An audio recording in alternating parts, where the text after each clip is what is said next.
দুপুর 12টার সময় একটি দোয়া 3বার পড়ুন, ইনশাআল্লাহ আগামী 3 দিনের মাঝে আপনি ফলাফল দেখবেন ইনশাআল্লাহ।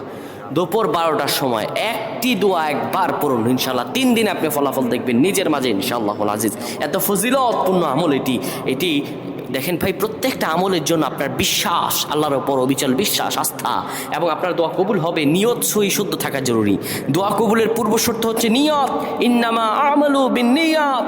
নিয়ত যার সহি, নিয়ত যার শুদ্ধ, তার দোয়া ততই কবুল। সুবহানাল্লাহ বিহামদি। প্রিয় ভাইরা আমার, এই দোয়া কবুল হবে আপনি যখন দোয়াটি করতে পারবেন। দোয়াটি হলো, যখন দুপুর 12টা বেজে যাবে অজু করে নেবেন, 3বার সূরাতুল ফাতিহা পড়বেন, 3বার সূরা ইখলাস পড়বেন, 10 বার দুরূদ শরীফ পড়ে দোয়াটা শুধুমাত্র একবার পড়বেন। 3 দিন আমল করবেন, আমার আল্লাহ আপনার মনের আশাগুলো কবুল করে দিবেন। পরীক্ষিত আমল এটি।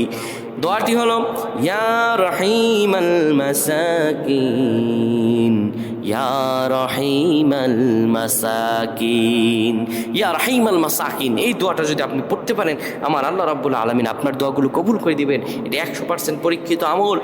এটি দোয়া কবুল হওয়ার আমল। আল্লাহ রাব্বুল আলামিন যেন আমাদেরকে আমলগুলো করার তৌফিক দান করেন। পয়েন আমিন।